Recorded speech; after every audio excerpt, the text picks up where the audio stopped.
السلام عليكم ورحمه الله وبركاته. ازيكم حبايب قلبي؟ عاملين ايه؟ يا رب دايما تكونوا كويسين وبخير كده بصحه جيده.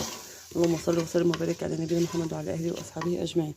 النهارده هنعمل احنا النهارده في الاسوان الجديده، في البيت اللي هو قلت لكم انا عليه بنوضبه ان شاء الله كده، وبالكم كلكم كده يا رب.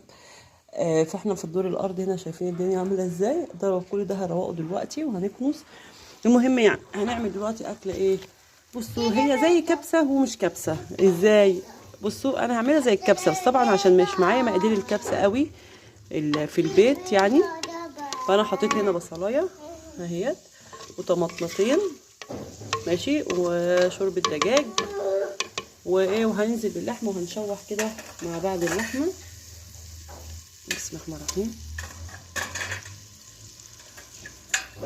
اهوت زي ما انتم شايفين بقى. هقعد اشوح كده زي ما انتم شايفين، هنشوح بقى لحد ما تغير اللون، وبعد كده ايه هنحط الرز. لا يعني هنحط الرز لما هسيبها طبعا هحط ميه وبتاع شوربه وبتاع ميه عشان تستوي طبعا، وهحط الرز لما تبقى داخله على السوا كده، وبقى احط الرز بقى وهنشوف الجمال بقى طبعا والحلاوه كلها، ونشوف بقى ايه الاكل بقى دوت على النار والخشب يبقى في منتهى الجمال. نسيب بقى لما نشوح ونشوف. بصوا بقى نروقنا ازاي، كنسنا ورشينا شويه ميه كده. بصوا روقنا ورشينا شويه ميه وشايفين والقعده. وهنا بصوا طبعا هنا الحاجه اهيت، عملنا بقى قعده وكنسنا والدنيا روقناها اهو. طبعا القفل هنا عشان في صنايعيه شغاله قدامنا، فمش ايه مش هفتح شباك باب الجنينه. شايفين بقى كده، شايفين جمالها وحلاوتها اهو. دلوقتي بقى هنروح نازلين بالايه بالميه اهو. هنسيبها بقى دلوقتي زي ما انتم شايفين، هنكمرها بقى وهنغطيها يعني ونسيبها تستوي، وداخله على السوا هنشتغل. شايفين بقى اللحمه الضاني بقى شايفين جوه بقى كده. بسم الله الرحمن الرحيم ما شاء الله اكبر. شايفين الجمال؟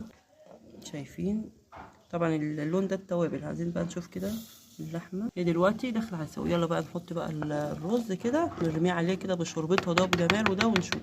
بصوا احنا غاسلين الرز، هنحط ملح وفلفل اسود لان بقيه البهارات كلها فين في البتاع. هنبهره كده اهو، وهننزل بقى على طول على الطاجن.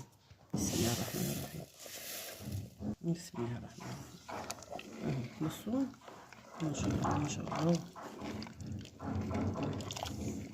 هنسيبه بقى كده ونغطيه ونشوفه مع بعض باذن الله. بصوا بقى يا حبايبي استوت ازاي. بصوا الرز مفلفل ازاي، شايفين؟ ولا معجن ولا اي حاجه، وتحفه. الاكل عامل كانه البدويين. بصوا بقى تحفه اهو. يوجوش بقى دعموني، تصبروا لايكات كده حلوه زيكم، تكتبوا كومنت حلو ولايكات بقى وتقولوا تابعوني منين، وهي عارفه اسم الاكله دي قولنا هي منها. طبعا لو في كل في مكلفه تبقى تحفه.